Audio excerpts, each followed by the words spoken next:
En ese orden vamos a dar continuación a la segunda parte de la introducción del derecho laboral que se tiene asignado para las asignaturas para los cursos o para la Facultad de Derecho, la Facultad de Contaduría Pública y Administración de Empresas.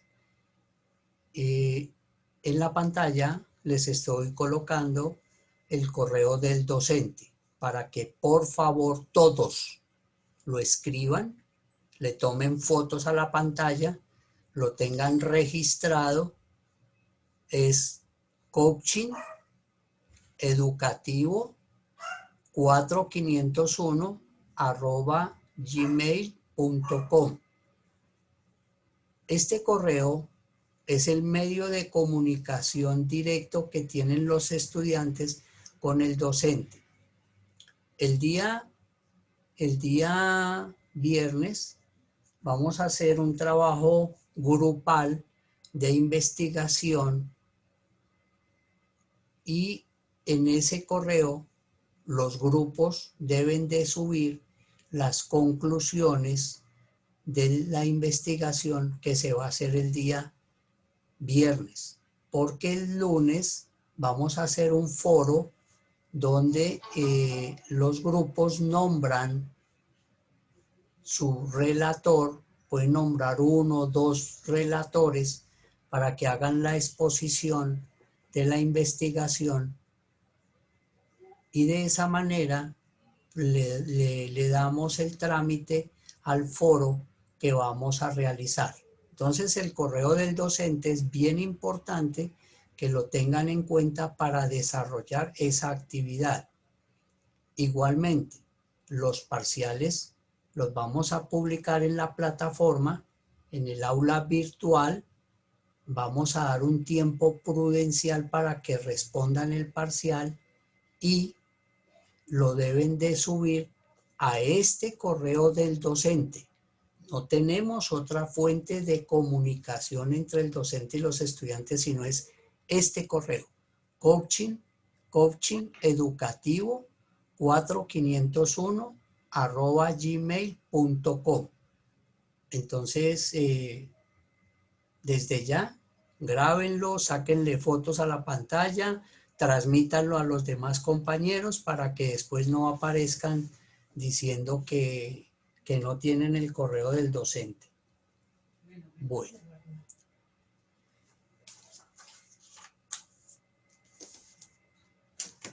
Vamos a hablar entonces en esta clase como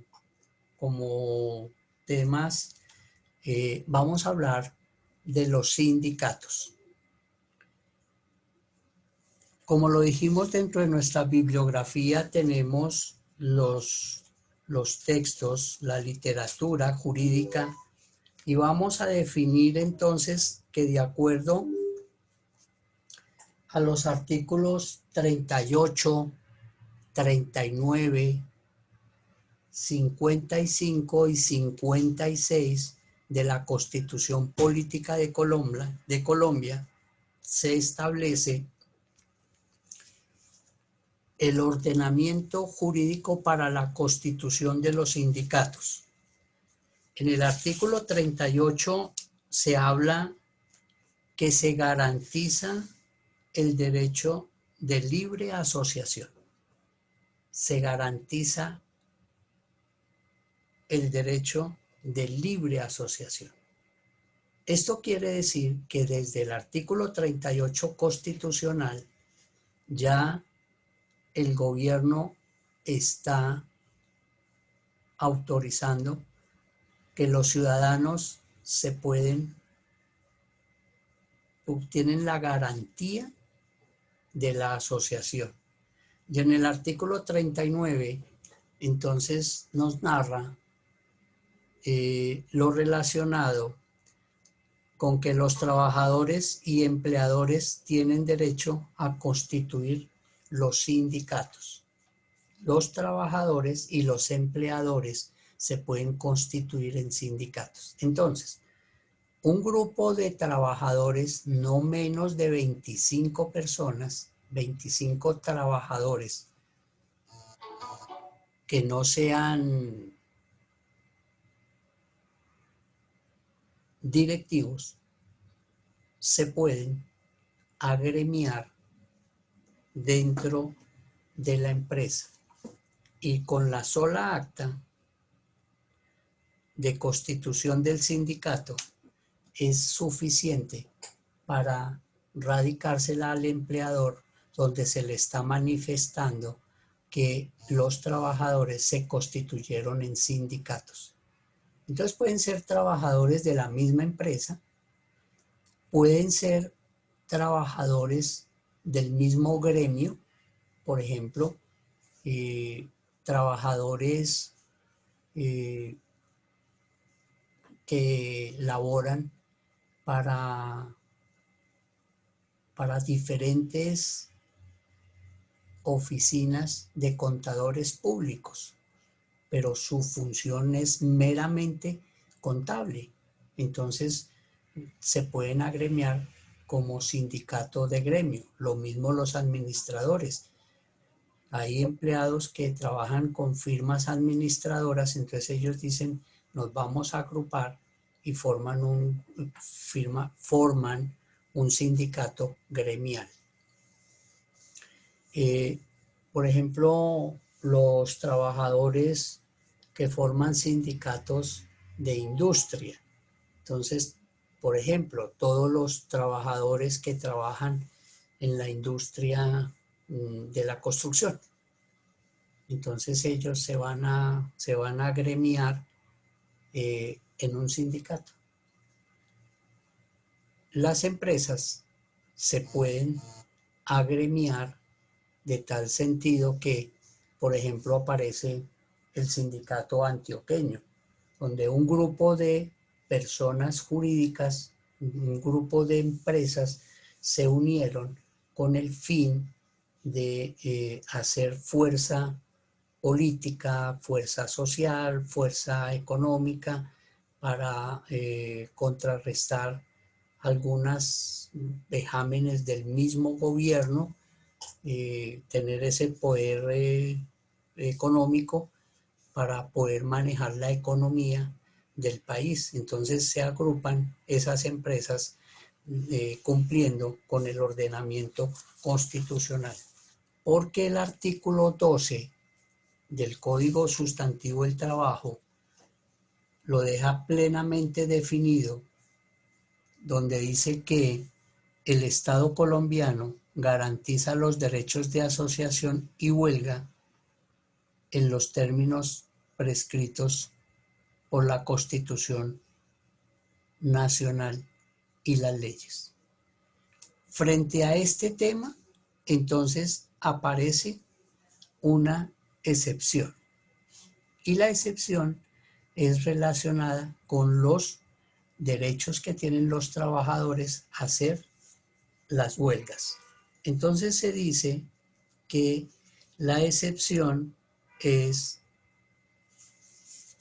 cuando las empresas prestan servicios públicos esenciales. Aquellas empresas que prestan servicios públicos esenciales no están autorizados a hacer huelgas. Por ejemplo, ¿qué tal que un hospital cerrara al 100% sus servicios de atención a sus pacientes?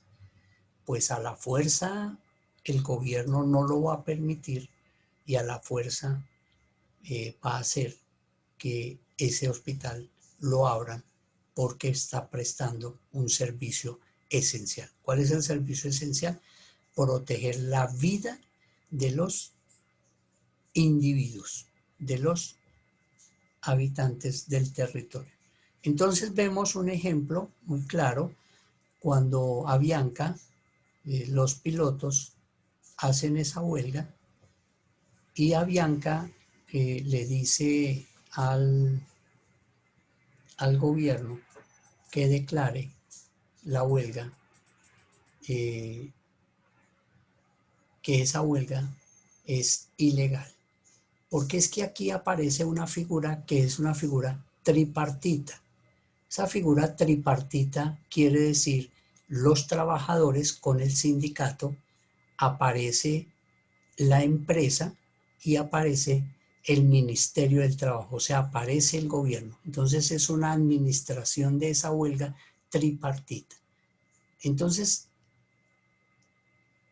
la empresa Avianca le dice al gobierno que declare ilegal la huelga porque el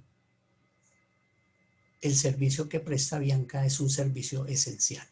Porque no solamente Avianca presta el servicio de transporte de pasajeros, ellos tienen transporte de carga, ellos tienen transporte de medicamentos, transporte de enfermos, transporte de órganos humanos. Entonces es esencial ese transporte y si se está visto y si se está afectado por una huelga, es de orden anticonstitucional.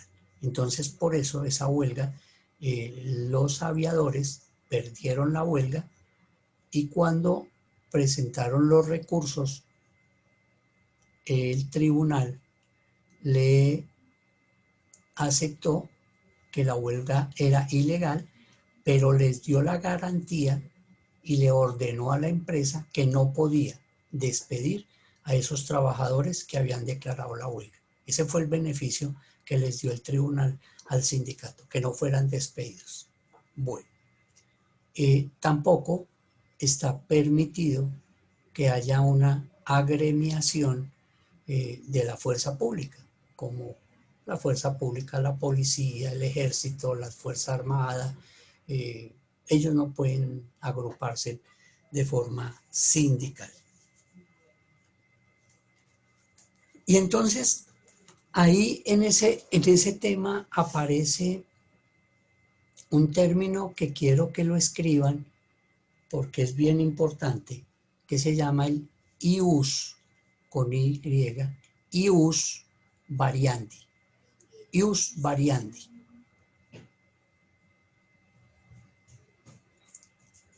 ¿Qué es eso? Es la facultad que tiene el trabajador para presentar su carta de renuncia motivada. ¿Esto qué quiere decir? Normalmente el trabajador pasa la carta diciendo que renuncia irrevocablemente al cargo por temas personales. Y le agradece a la empresa la confianza y del tiempo que estuvo laborando. Entonces, este ius variandi, Jimena, por favor, ponle mute a su micrófono, gracias. Ese ius variandi lo que le está es dando la potestad al trabajador para que presente su carta de renuncia motivada. Porque muchas veces el trabajador no le pagan el salario a tiempo, no le pagan la cotización a la seguridad social, tiene problemas de acoso laboral, de maltrato, de vejámenes.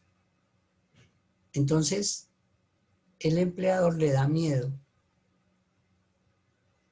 presentar esa carta motivada, porque primero no sabe que si presenta la carta motivada, son esos derechos los que puede demandar más adelante. Si él presenta la carta diciendo por motivos personales, ¿qué va a demandar? Entonces se queda, como decimos por ahí, con el sapo adentro y no puede alegar a futuro que no le pagaban el salario a tiempo, que no le pagaban la seguridad social, que le hacían acoso laboral, sufría vejámenes delicados. Más adelante no puede reclamar en juicio. Nada de eso porque no quedó dentro de la carta de renuncia motivada. Acuérdense que los trabajadores también pueden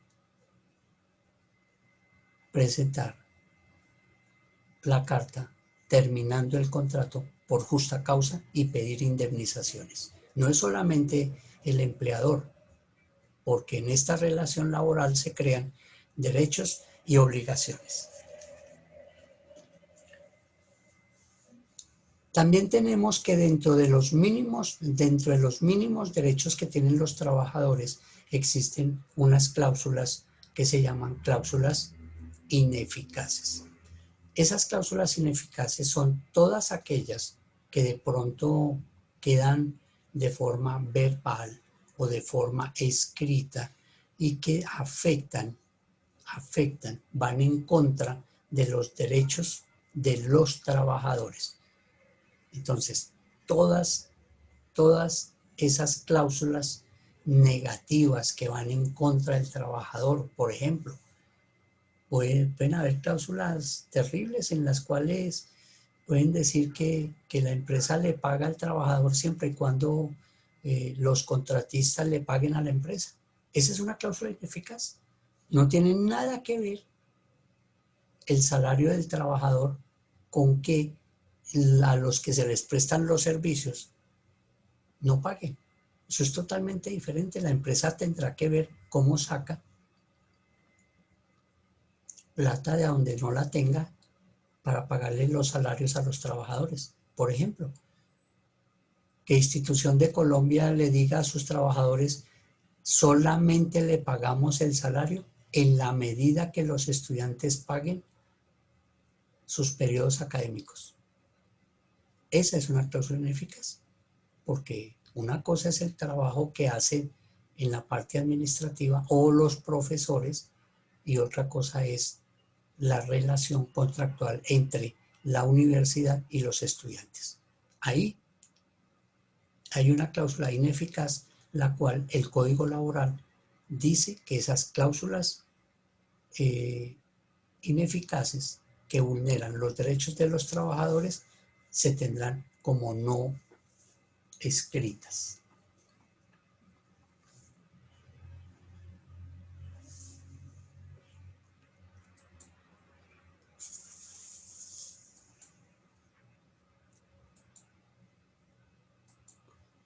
Aquí vamos a hablar de un término que es bien importante que se tenga en cuenta, el término de la analogía.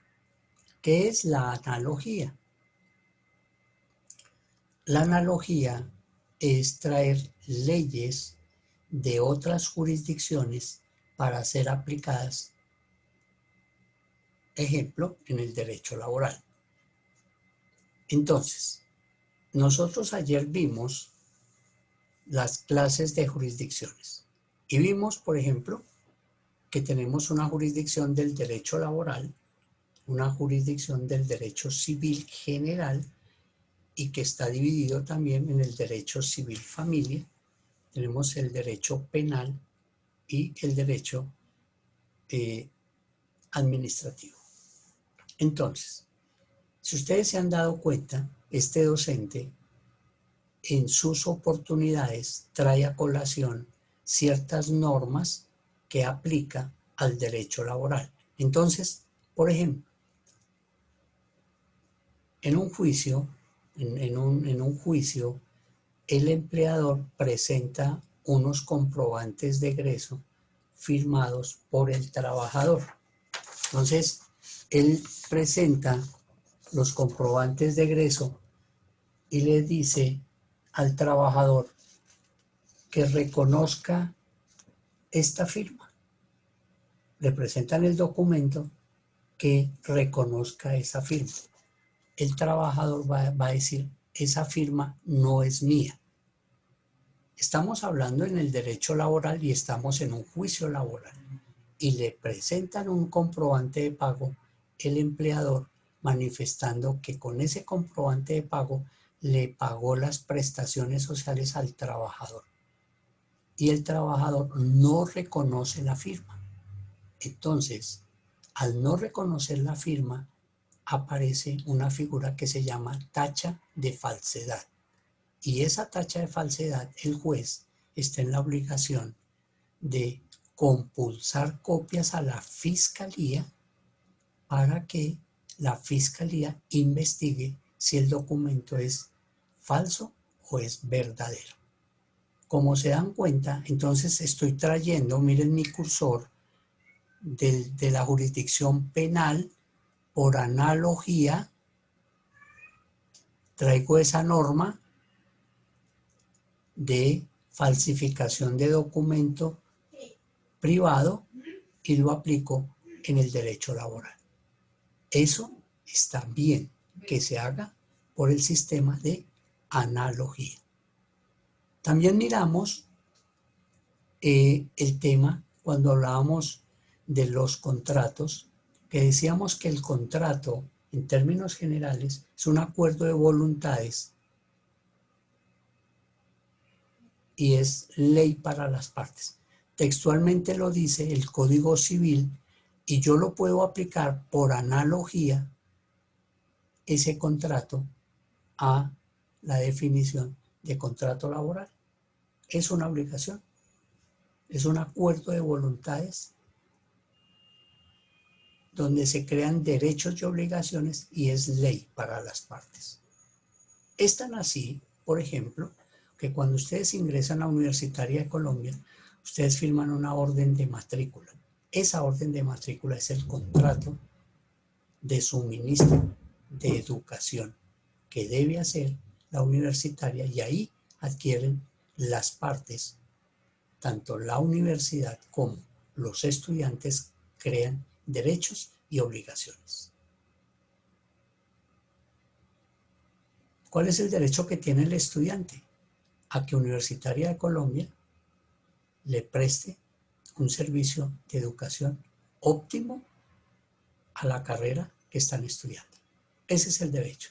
Y la obligación es que paguen los estudiantes las cuotas de cada periodo. Esa es la obligación. Entonces, ningún estudiante puede pedir que le suban materias a la plataforma cuando no han pagado, porque se consideran estudiantes no activos. Porque como estamos mirando que es ley para las partes, entonces si el estudiante cumple los derechos adquiridos, pues esas obligaciones como no cumple con las obligaciones, está perdiendo los derechos. Entonces nadie que vaya en contra de la norma puede exigir sus derechos. Por eso dicen, primero pague y después reclama. Por eso le dicen a uno en la energía y en el acueducto, primero pague y después reclama.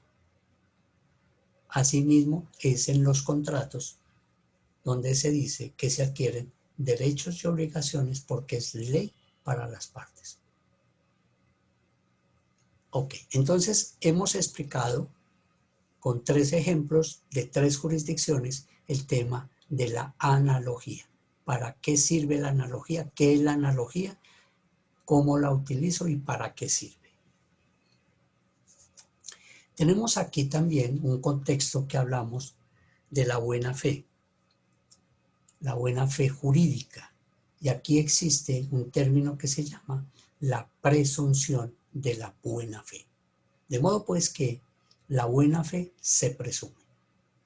Ustedes cuando llegaron a la Universitaria de Colombia no preguntaron, muchos no preguntaron si Universitaria de Colombia tenía aprobado, tenía sus registros calificados de contaduría y administración de empresas. Simplemente se matricularon por recomendación de familiares, de amigos, y se matricularon. Pero no preguntaron si tenían activados, aprobados los registros de calidad. Ustedes estaban presumiendo una buena fe. Listo, y están estudiando. Y efectivamente, Universitaria sí tiene aprobado esos programas de contaduría y administración de empresas. Igualmente, antes de que ustedes firmaran la orden de matrícula, nadie de la universidad, ningún funcionario les preguntó, venga señor, venga señorita, venga señora, ¿usted tiene cómo pagar la universidad? No le preguntaron, porque la universidad está con una presunción de que hay buena fe, de que si vino a estudiar es porque tiene con qué pagar, la presunción de la buena fe. Porque la mala fe se tiene que probar. Y la mala fe son todas esas conductas negativas de los individuos. Y podemos decir, hay un acto de mala fe a aquellos estudiantes que sin haber pagado su periodo están ingresando a clase. Y más adelante van a exigir que sin haber pagado les valgan las materias de todos esos cursos que hicieron sin pagar. Entonces ahí hay una mala fe que se puede probar con la no renovación de la matrícula a tiempo. Así de sencillo. La mala fe hay que probarla. Es que ese tipo es de mala fe. Pues pruébemelo. Y si no me lo logra probar, le instauro una denuncia penal por injuria y calumnia. Ah, es que ese tipo es un ratero. Ah, es que ese tipo es un estafador. Ah, es que esa vieja es no sé qué. Ah, es que tiene que probarlo ante el juez que esa conducta es mía. Y si no lo logra probar, yo le pego una contrademanda. Y ya esas contrademandas son más duras que la misma demanda. Entonces, la mala fe se tiene que probar y la buena fe se presume. Todos nosotros presumimos que somos hombres y mujeres de buena fe. Todos. ¿Y cómo se prueba la mala fe? Con las conductas negativas de los individuos. Eso nos trae a colación, entonces, también el derecho penal, que es el que sanciona las conductas negativas de los individuos, pero en el derecho laboral se presume que las actuaciones de los empleadores y los trabajadores deben ser dentro del marco de la buena fe.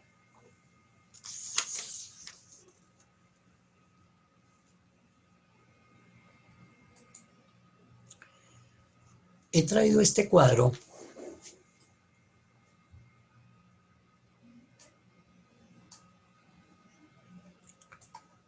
porque hemos estado hablando de las clases de derecho o las jurisdicciones. Y aquí este cuadro lo que nos va a orientar es acerca de cómo está clasificado el ordenamiento jurídico. Este es como el organigrama de la rama judicial de la sala laboral, que es lo que nosotros estamos estudiando en este momento. Este es el organigrama, cómo está constituido este organigrama. Entonces, el primer ordenamiento jurídico es la Corte Suprema de Justicia, sala laboral. Después, bajando, esto es en orden descendiente,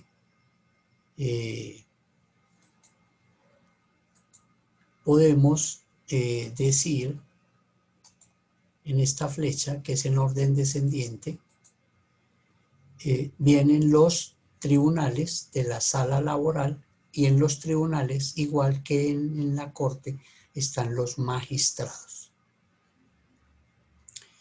Igualmente vienen los juzgados del circuito. Vienen después unos juzgados municipales. Vienen juzgados promiscuos. Y de esa manera, entonces, tenemos el conocimiento del organigrama de la rama judicial sala laboral. Entonces vamos a hacer una pequeña explicación sobre cómo funcionan las demandas laborales y a qué juzgados se tienen que radicar para que haya juicio. Entonces, primero que todo, vamos a tener en cuenta que aquellas demandas que tengan que el valor, la cuantía de la demanda sea menos de 20 salarios mínimos mensuales vigentes, se deben radicar en los juzgados municipales.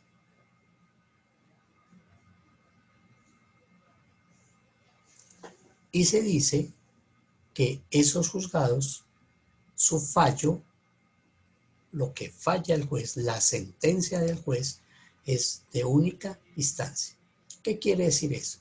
Quiere decir que lo que el juez falle ahí no tiene ningún recurso. No se puede presentar ningún recurso. Ahí termina el proceso. El que perdió, perdió, y el que ganó, ganó. No tiene ningún recurso. Dentro de esos jueces municipales,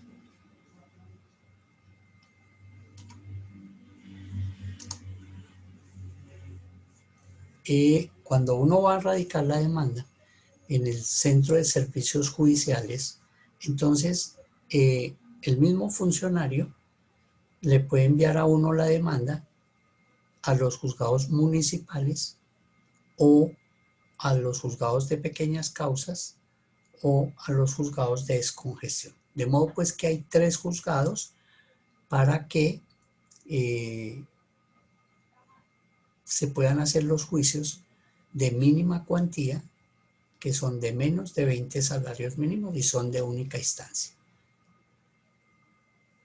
Pero también tenemos entonces aquellos procesos que son de mayor cuantía, que son más de 20 salarios mínimos mensuales vigentes, o sea, que están, unos son por debajo de 20 y otros están por encima de 20. Estos que están por encima de 20 se deben radicar en los juzgados del circuito. Son juzgados del circuito. En esos juzgados del circuito, entonces, con el fallo del juez, la parte que pierda el proceso, al que ha sido condenado, puede presentar recursos de reposición en subsidio de apelación ante el superior siguiente. ¿Esto qué quiere decir? Quiere decir que si la empresa perdió el proceso,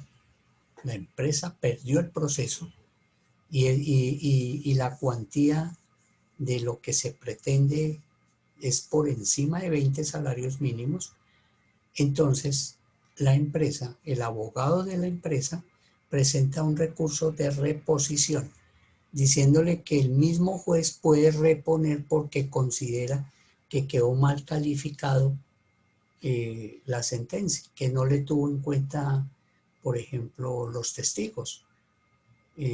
Pero pues aquí el juez es el que tiene la palabra en el juicio, tienen el imperio de la ley, pues, entre comillas, su arrogancia, su petulancia, pues no le va a permitir que el juez le empantane, le dañe el juicio. Simplemente no le da la razón. Y al no darle la razón, ese juez tiene que enviar el expediente,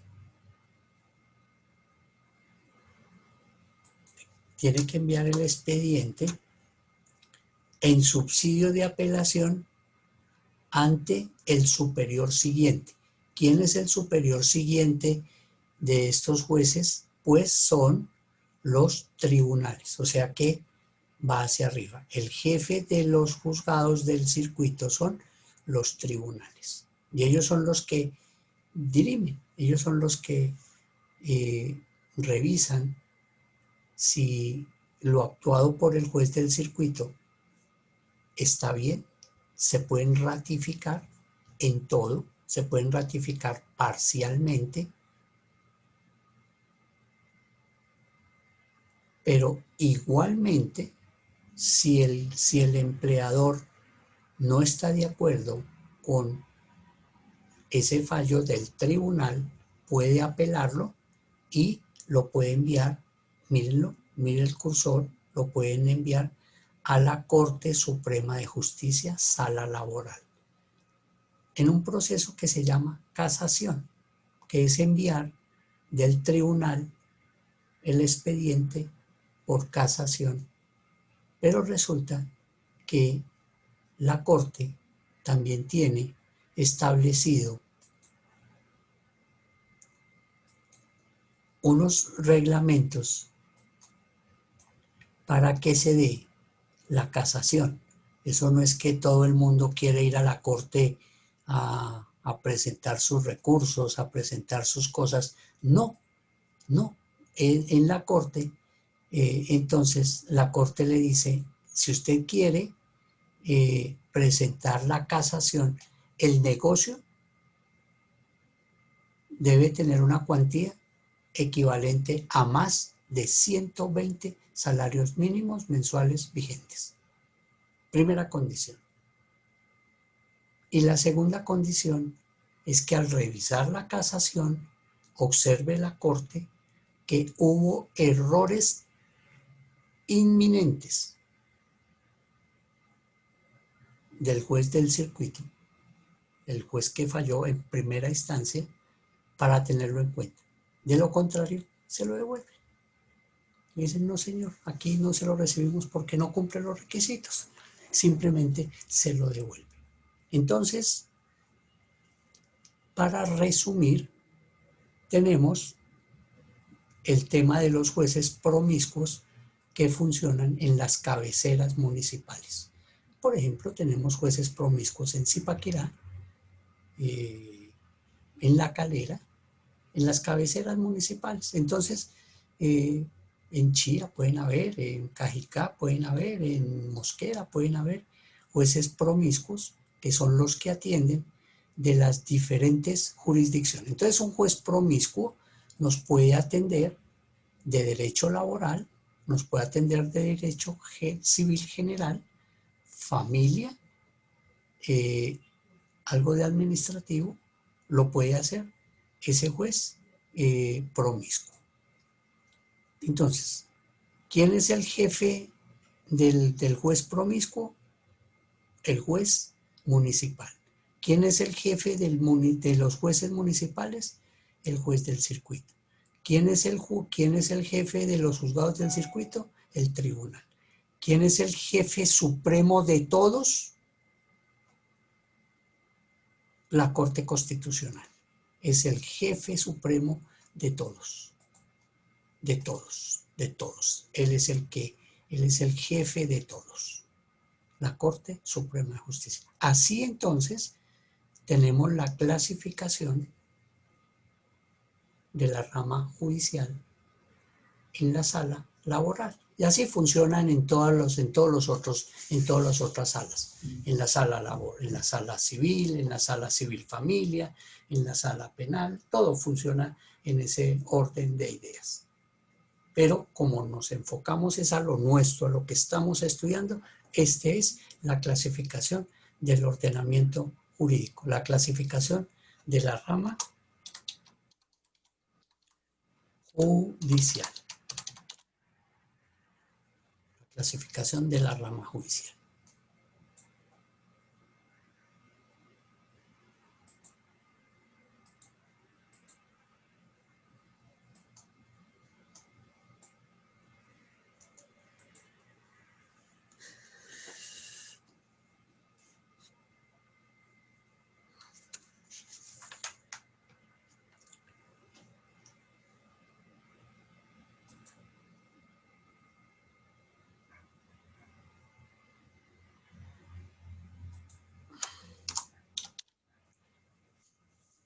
Vamos a entrar en un contexto más profundo del derecho laboral, porque lo anterior era la introducción al derecho.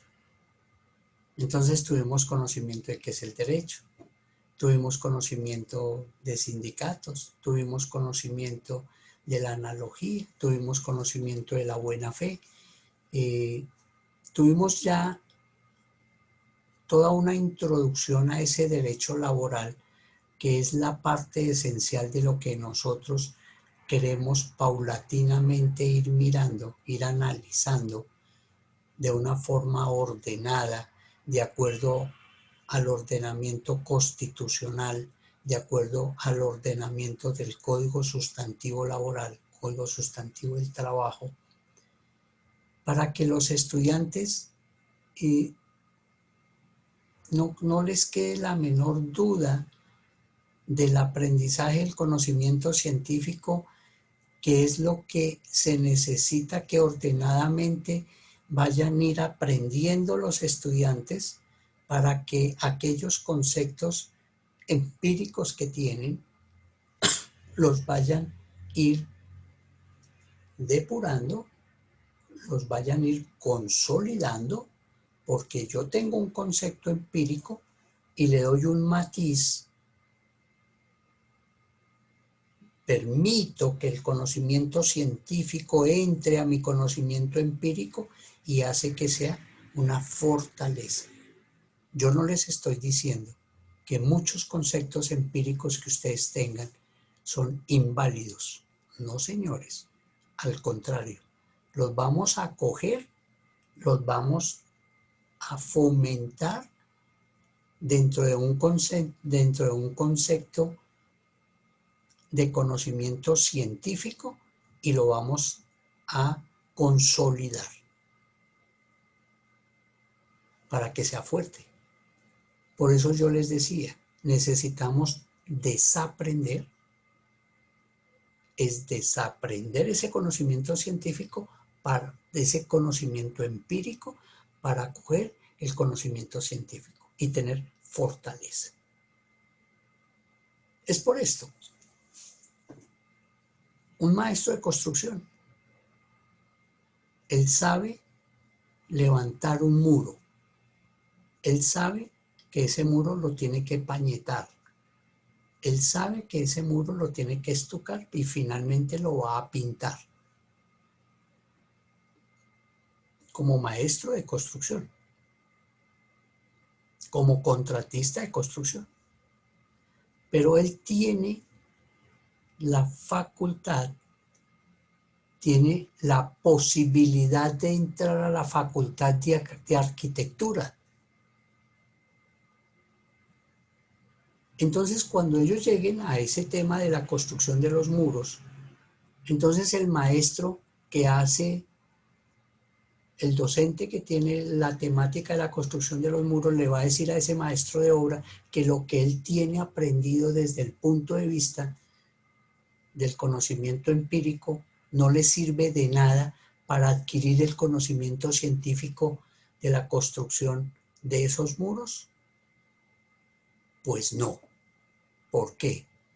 Porque ese proceso empírico que tiene ese maestro de obra, ese contratista, lo debe utilizar para fortalecer el conocimiento científico, porque él ya sabe cuánta mezcla es de arena y cemento, cuánta agua, tiene las medidas. De pronto, ¿qué le hace falta? Tener cuál es la resistencia que tiene el muro y cómo saca la resistencia que tiene el muro. ¿Será que sobre ese muro yo puedo colocarle una viga encima para que sostenga un peso? Pues es en la Facultad de Arquitectura donde le van a decir cómo calcula la resistencia de ese muro. Pero no le podrán echar abajo el conocimiento científico. Por eso, en esta materia, en esta asignatura del derecho laboral, no se va a permitir que los estudiantes se les desconozca el conocimiento empírico, sino que es lo que se pretende es coger ese conocimiento empírico, reforzarlo con el conocimiento científico y fortalecer ese aprendizaje. De eso es que se trata, porque les explicaba al comienzo en la historia del derecho laboral que el mundo fue construido por los empíricos. De modo pues que no podemos perder ese conocimiento empírico. Lo vamos a fortalecer, pero necesitamos permitirle al subconsciente que desaprendamos, o sea, abramos la puerta al conocimiento para permitirle el ingreso al conocimiento científico. Porque aquí hay muchos estudiantes que han tenido que pasar las duras y las maduras en materia laboral. Y de pronto saben más que yo de derecho laboral. Pero desafortunadamente no tienen el conocimiento científico.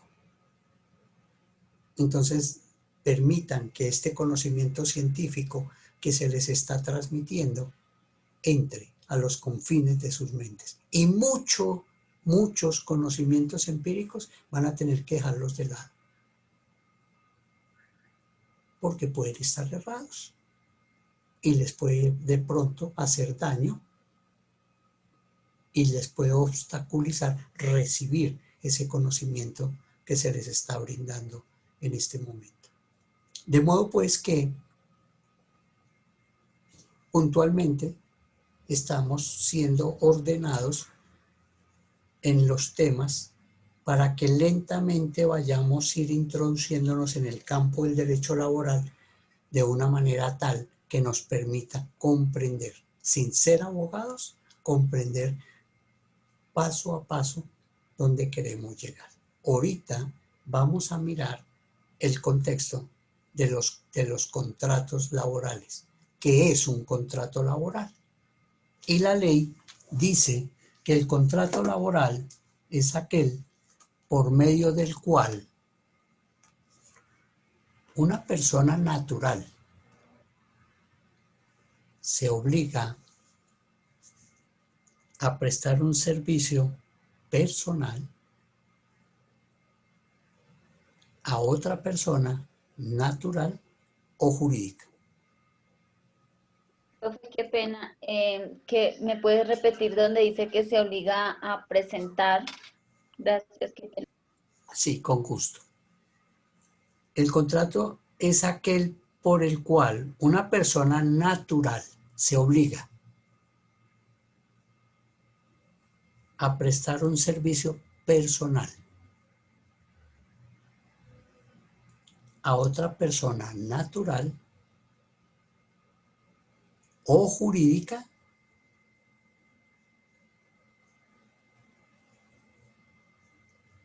bajo la continuada dependencia.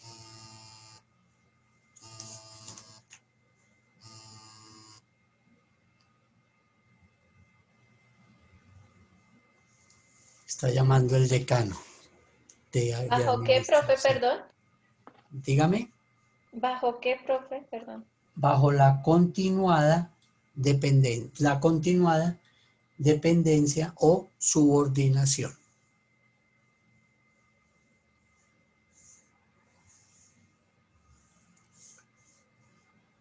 Entonces, la explicación es la siguiente. Vemos cómo las personas naturales, los individuos, las personas naturales como usted y yo, prestan sus servicios a una persona natural o a una persona jurídica. Pueden ir a trabajar a una empresa donde sea un contador público, una persona natural, y van ustedes a trabajar como auxiliares de contabilidad. O van los administradores a trabajarle a un administrador de empresas titulado para que ustedes sean auxiliares o los represente haciendo actividades administrativas. Entonces es la prestación de un servicio de una persona natural a otra persona natural o a una persona jurídica. Entonces, yo, por ejemplo, presto mis servicios como persona natural a una empresa jurídica. Trabajo para una empresa jurídica. Soy el asesor de una empresa jurídica. Yo no trabajo para personas naturales. Mi contrato laboral está para una persona jurídica. Y así ustedes sucesivamente, cada quien, el que trabaja en sus empresas, están prestando un servicio de persona natural a una persona jurídica. Siempre bajo la dependencia. Yo no me mando solo en la empresa. Yo tengo un jefe y le obedezco a ese jefe. Y eso es lo que se llama la subordinación. Y todos ustedes, supongo, los que tengan un contrato laboral, dependen de las órdenes de un superior. Porque si yo soy el representante legal, pues yo de quién recibo órdenes, de la junta directiva. Hay un presidente de junta directiva y él es el que me da las órdenes para que yo como representante legal las ejecute. Si yo soy el director de contabilidad de la empresa, ¿de quién recibo órdenes? Pues puedo recibir órdenes del representante legal, el gerente, o muchas veces recibiré órdenes del revisor fiscal, por ejemplo. Déjeme, yo le contesto al decano a ver qué será lo que quiere. Perdóneme, por favor. Doctor Pinzón, ¿cómo le va? Bien, mi hermano, estoy dictándole clase a los estudiantes de contaduría y administración en este momento.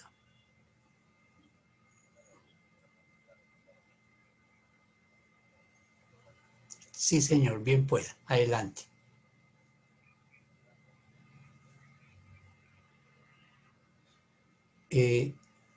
La reunión la estamos haciendo por el ID 857 7352 4597.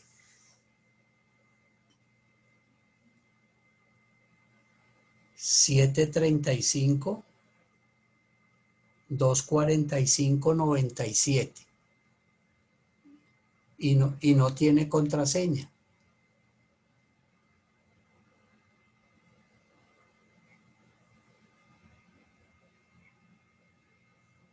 Estoy por la plataforma Zoom.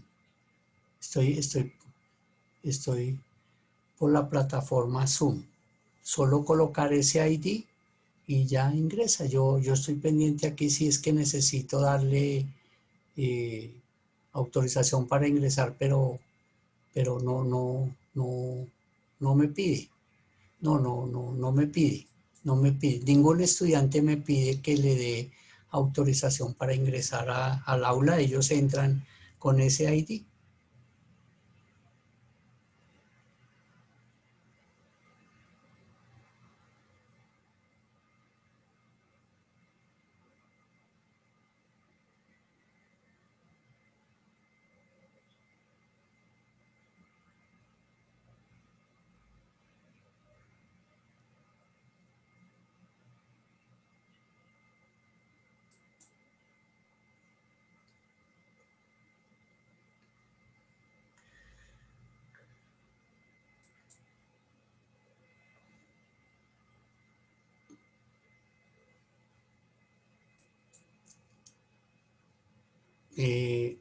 Si quieres saber, yo estoy acá como en un Gmail. Tú me puedes dar, a ver si se logra. Lo voy a invitar aquí por el Gmail. A ver que me abra esto. ¿Cuál es tu correo? Perdón. C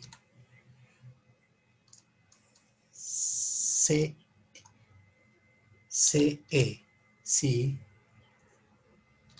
con minúscula, ¿no? CE Gusto Pinzón gmail.com. C de casa, ¿no? ¿Ya entraste? Ah, ok. Ya, entonces ahora me voy a salir de acá. Voy a retirar de acá. Ya te veo. Ok, gracias. Gracias. Buenas noches, profe. Gracias por su paciencia. Gracias. Buenas noches para todos. Buenas noches, Buenas noches, maestro. Buenas noches. Pasaba por aquí, y entonces pasé a saludar un momentico para saber cómo se encuentran,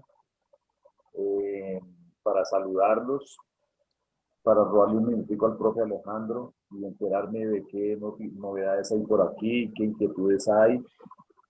Obviamente para los dos programas, yo no sé si los habrá venido a visitar el profe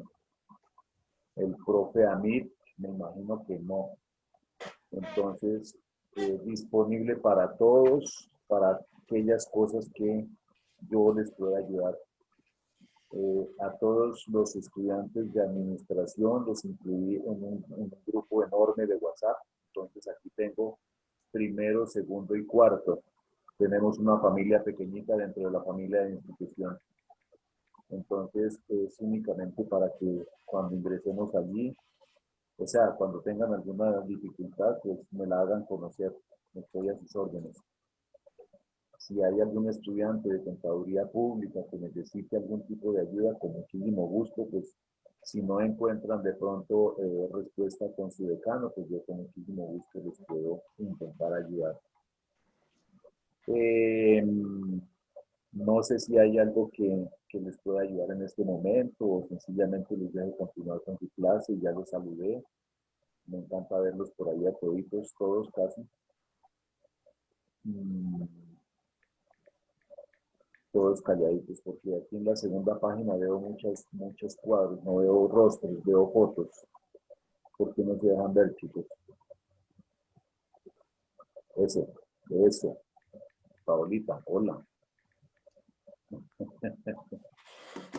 Muestren su rostro, muestren su rostro, porque es que aquí queda muy complicado. No hay ninguna novedad, algo en lo que pueda yo contribuir, estimados, apreciados. Ya saben ustedes que de pronto a partir, perdón, profe, un segundo. Hay un horario de atención a estudiantes por si se les ofrece, y yo creo que ya les compartí eso por lo menos a los de administración. Lunes, miércoles y viernes de manera virtual abrimos. Eduardo, cierras tu micrófono, Eduardo, por favor. Eso, gracias. Lunes, miércoles y viernes tenemos, tengo abierta la plataforma de 12 a 1 de la tarde. Perdón, doctor, pedirle el favor a los estudiantes que le pongan mute a sus micrófonos para poder escuchar el comunicado del doctor Pinzón. Edward, cierra tu micrófono, por favor. Edward. Bueno, entonces lunes, miércoles y viernes. Para contaduría también aplica eso. Su decano está lunes, miércoles y viernes de 1 a 2 y de 5 a 6, creo que tiene él. Para que si necesitan algo, pues ingresen sencillamente a la reunión. Yo particularmente también estoy de 1 a 2 y de 4 a 5. Les compartiré obviamente el enlace por el grupo para cuando quieran ingresar, allí estaré esperándolos. Adicionalmente, a partir del lunes 7, la próxima semana, la institución va a entrar en la nueva, ya el gobierno de alguna manera ha abierto la puerta, ¿verdad? Entonces ya va a haber atención presencial. El único tema es que toca que hagan una cita. Mañana o pasado mañana les van a publicar una circular donde les van a decir con qué número telefónico pueden comunicarse para pedir esa cita, en caso que tengan alguna petición, solicitud, algo que solucionar en la universidad. Bueno, nosotros también vamos a estar los días martes de 2 a 4 de la tarde en la universidad, en la sede 2, por si se ofrece algún tema. Obviamente que atendiendo todo el protocolo de bioseguridad y demás, ¿verdad? Entonces, para que sepan que eso va a ocurrir a partir del lunes de la semana entrante, del día 7. Deben saber, obviamente, que la universidad está pues, predispuesta, digamos, para atender todas sus inquietudes. Yo sé que pues aquí nos han contado muchas cosas, que las notas, que los pagos nunca nos dan respuesta y demás. Todos estos canales se están abriendo justamente para que ustedes tengan con quién hablar, con quién buscar una solución, ¿cierto? Y no pues esperar el sueño de los justos.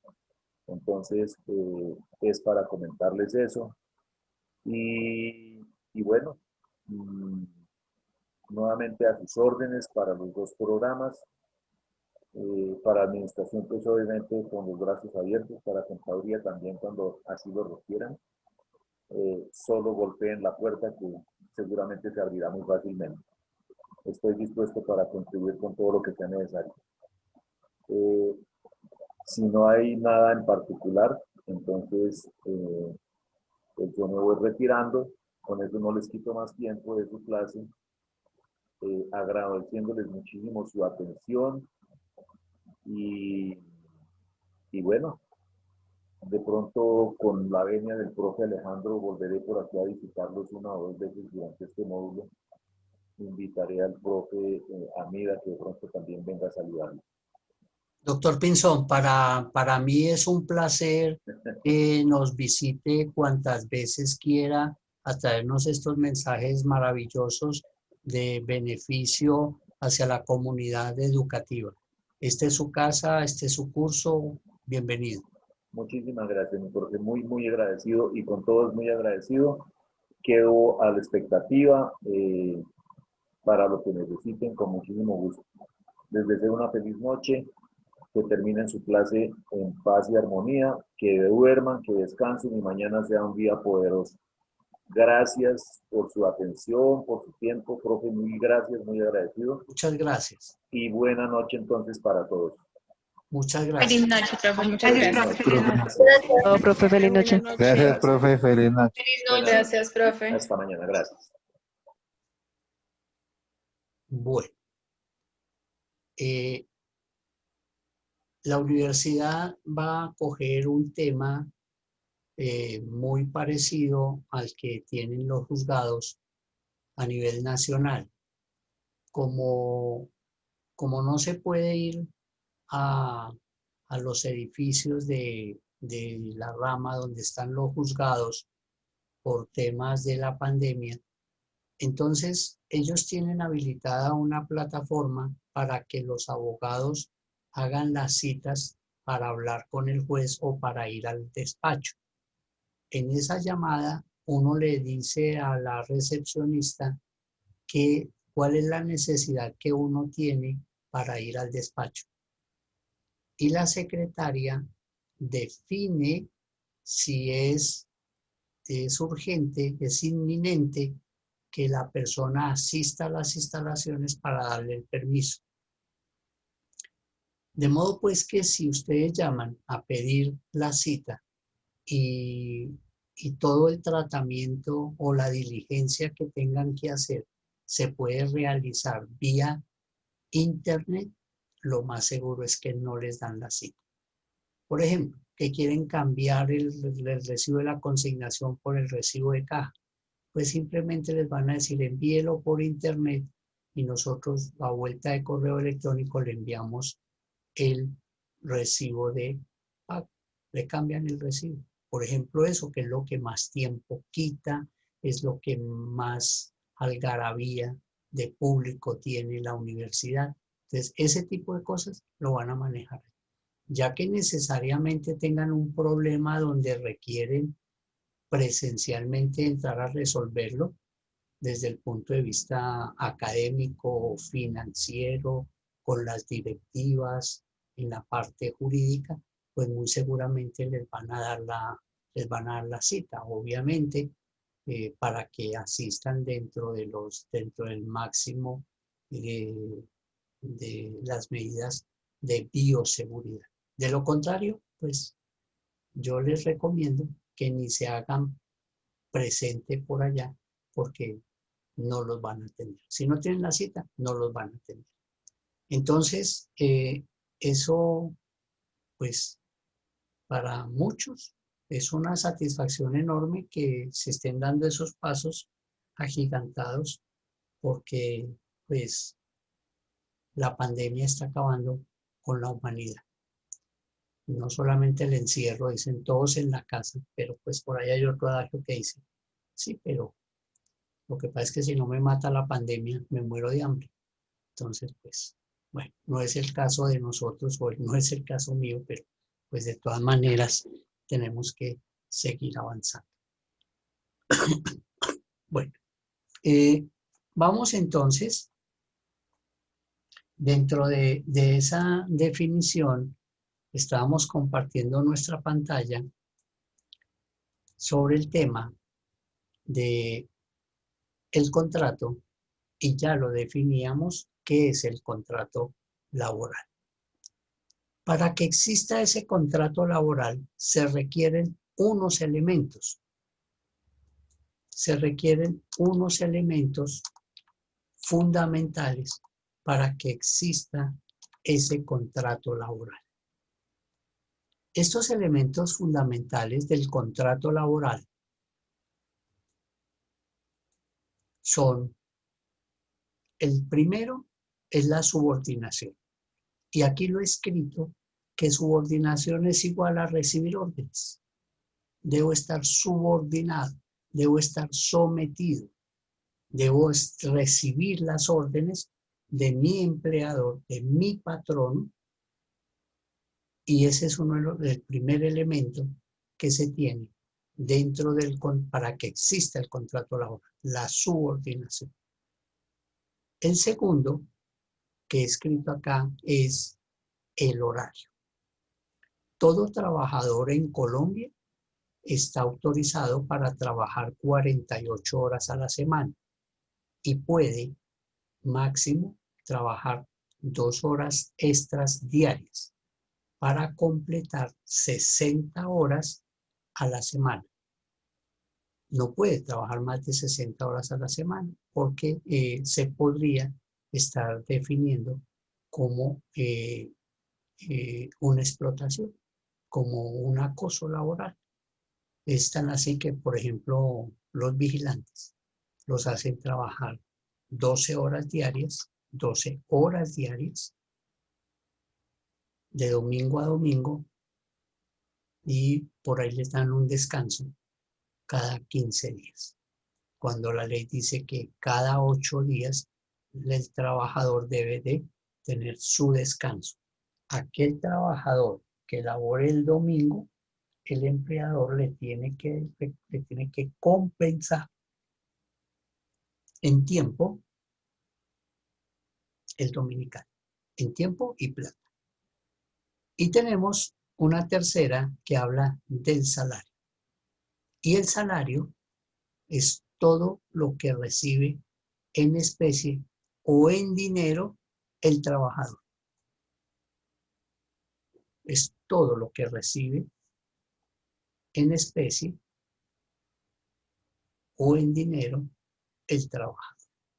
Claro, más adelante vamos a tener una sesión donde vamos a explicar el nacimiento del salario y otros ingresos que perciben los trabajadores, pero por ahora nos vamos a llevar un concepto de qué es salario. Es todo lo que recibe en especie o en dinero el trabajador.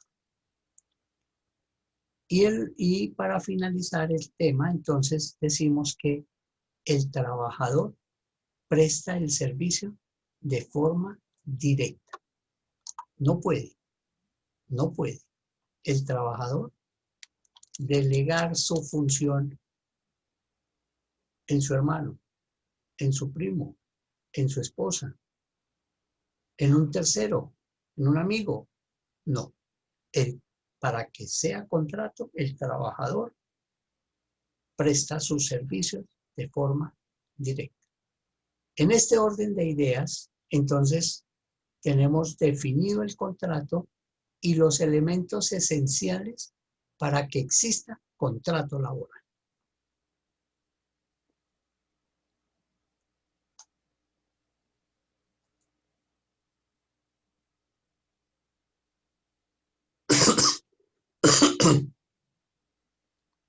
Bueno, en este orden de ideas, entonces, para mañana, los estudiantes, que es un número de 40, vamos a traer las clases de contrato laboral.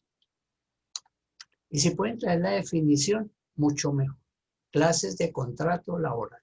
En principio lo podemos plantear, lo podemos hacerle una iniciación a cada uno de los contratos, le ponemos el título y ojalá que cada uno de pronto traiga la definición de qué es cada clase de contrato, para que nos quede plenamente definido y aclarar dudas que nos puedan asaltar dentro de este concepto que vamos a trabajar mañana como clases de contrato laboral.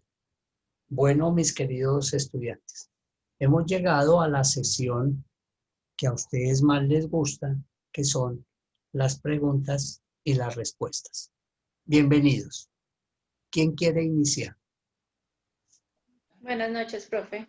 Sí, ¿quién es que no lo tengo acá? Carolina Mora. Vamos, Carolina Mora, bienvenida. Bueno, tengo dos preguntas. La primera tiene que ver con lo del sindicato, que su merced decía que, o sea, tengo una pregunta. Tiene que ver, o sea, en el sindicato tiene que haber algún tipo de contrato que tenga el empleado con el empleador para poder hacer el sindicato, o no hay ningún inconveniente. Si el sindicato lo vamos a hacer en la empresa, pues obviamente el individuo debe tener un contrato, una relación laboral con la empresa. No pueden traer particulares, individuos de afuera, a ser parte del sindicato porque no se caería por su peso. Entonces, la respuesta es necesariamente tienen que tener el contrato los miembros del sindicato. Pero a lo que de pronto yo me refiero es, digamos, si tiene un contrato fijo, si tiene un contrato No interesa. No importa la clase del contrato. La clase del contrato no va a interesar. Se requiere es que tenga el contrato. Y la otra pregunta es, Sí, señor. en la prestación de servicios, digamos, cuando usted decía que un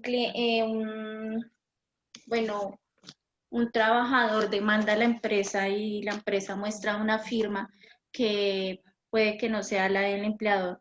Digamos, en la empresa en donde yo laboro, digamos, ellos no hacen ir a la persona que les firme como lo de las prestaciones, ya de cuando se retira, sino, o sea, ellos se las consignan. ¿Es necesario que la persona vaya y firme o eso no interesa? Si el empleador considera que esa consignación es un elemento material probatorio necesario para demostrar que pagó las prestaciones sociales, pues no necesita, porque realmente quien le va a dar el visto bueno a eso va a ser el juez. Entonces, si ellos consideran que así como lo están haciendo bien, cuando vayan a juicio, pues ellos van a mostrar la certificación del banco, donde la cuenta de ahorros pertenezca a ese trabajador, donde el concepto del giro de la plata fue por ese concepto. Entonces tienen unos elementos materiales probatorios que le permiten al juez aceptar que ese pago de las prestaciones sociales realmente llegó a la cuenta del trabajador y que pudo disfrutar de ese dinero. Entonces, se puede obviar en un momento dado esa firma del trabajador. Gracias, profe. Con mucho gusto. ¿Quién más? Profe, yo tengo una pregunta. A ver, Norma. ¿Norma? No. A ver, María Fernanda. Profe, yo tengo un contrato a término indefinido, ¿sí? Y por X y motivo, yo me retiro. Yo no me retiro, el empleador me retira. Pero como ese contrato dice que o sea, el contrato se acaba cuando las dos partes, alguna de las dos partes considere y ya, o sea, teniendo justa causa, ¿sí? Pero si yo me quiero, me retira, me tienen que indemnizar obligatoriamente porque una de las partes dijo que ya no continuaba. Bueno, más adelante en los artículos del 59 al 62 existen unos derechos, unas obligaciones, la terminación de los contratos por justa causa, por parte del trabajador, por parte del empleador. Entonces, se tendría que ver cuáles son los motivos que originan que se termine esa relación contractual. Decir una cosa o la otra, podríamos entrar en error porque se debe mirar cuáles son las razones que tuvo el empleador para terminar el contrato. Se tienen que mirar las razones que tuvo el empleado para terminar el contrato, porque en el debido proceso se tiene que mirar las dos partes. Si definitivamente ninguno de los dos da la razón al otro, pues el empleado es el que tiene que presentar la demanda y la carga de la prueba, demostrarle al juez que lo despidió por justa causa, es del empleador. La carga de la prueba es del demandado. El demandante demanda porque no está de acuerdo y solicita al juez que le dé entonces un pago de una indemnización. Porque aquí usted me hace caer en la cuenta de un tema bien interesante que es la transacción, el contrato de transacción. ¿Qué es el contrato de transacción? El contrato de transacción es un acuerdo de voluntades y es ley para las partes. Entonces, yo puedo conciliar con el trabajador, el empleador puede conciliar con el trabajador antes del fallo.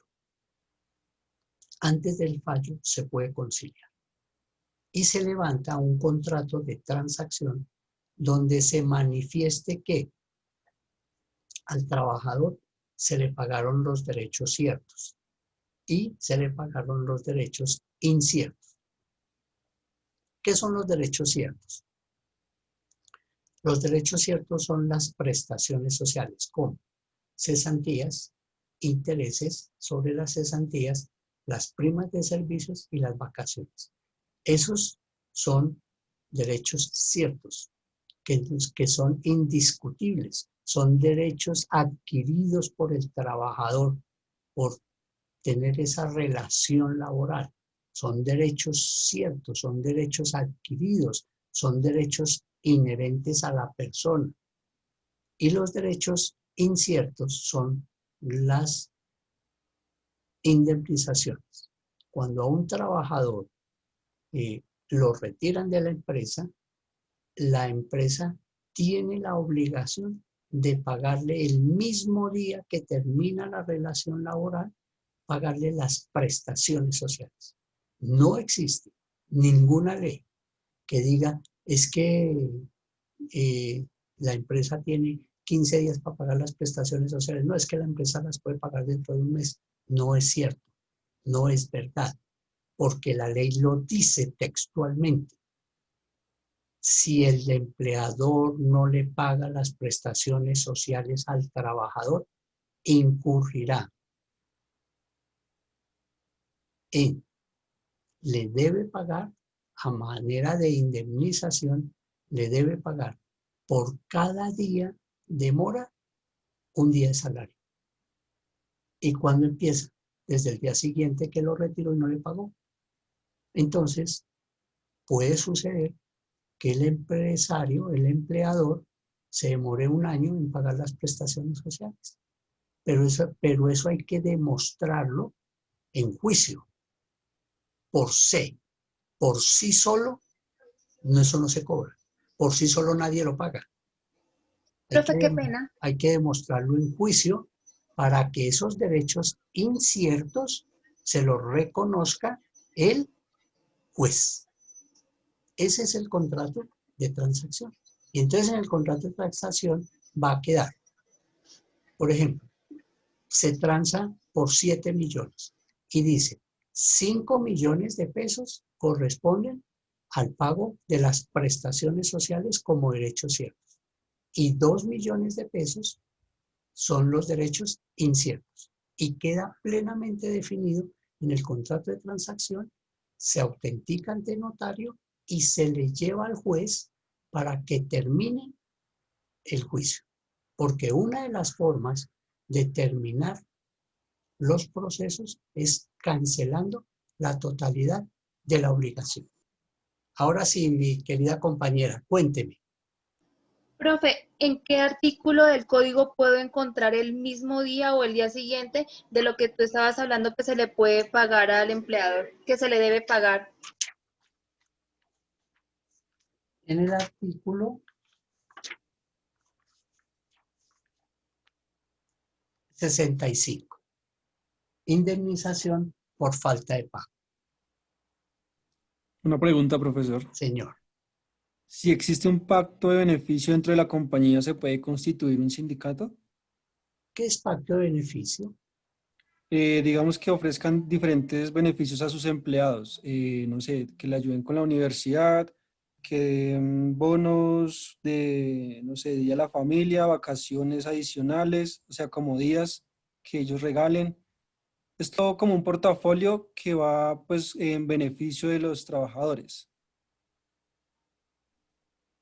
Ok, pero eso no los cohíbe a que aquellas personas que quieran hacer su sindicato lo puedan hacer para que ese beneficio, que son acuerdos de voluntades que tiene la empresa con los trabajadores de libre, porque es que ese beneficio es de libre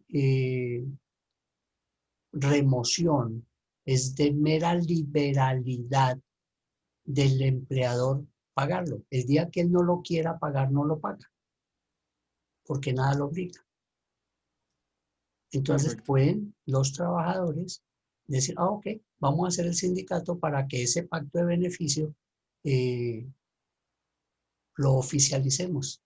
Y muy seguramente, cuando salga el sindicato, les quitan todos los beneficios a los trabajadores, porque empieza la lucha sindical. Esos son pactos colectivos, también los conozco yo. Eso les dan varios nombres, pero Sí, también. sí, puede suceder, pero no exime a que los trabajadores, de acuerdo a la ley, no hagan su sindicato. Profe, ¿esas son las mismas convenciones? Pero se llaman convenciones cuando ya se ha hecho el sindicato. Antes no. Antes, convenciones dentro del sindicato. Cuando no se tiene el sindicato, pues se llaman esos pactos de beneficio. Se les da un nombre, diferente a los términos que se usan desde el punto de vista sindical. Bueno, mis queridos estudiantes, no siendo más el objeto de la presente, entonces recordarles para mañana que traigan el material, lo investigan, ojalá traiganlo, pues no lo traigan una explicación de 40 hojas, porque no nos da el tiempo, pero sí un resumen de unas 2 líneas, 3 renglones, ese resumido de cada uno de los contratos que quieran presentar mañana. Muchas gracias por la atención. Una feliz noche. La clase ha terminado. Chao, profe. Gracias. Luego, profe. Buenas noches, Profe, profe. chao, gracias. Gracias, profe. Hasta luego. Hasta luego, profe. Gracias. Tenga buena noche. Igualmente, buenas noches. Igualmente, buenas noches. Gracias a todos. Gracias Hasta mañana, profe, gracias. a ustedes, muy amables. Feliz noche. Gracias.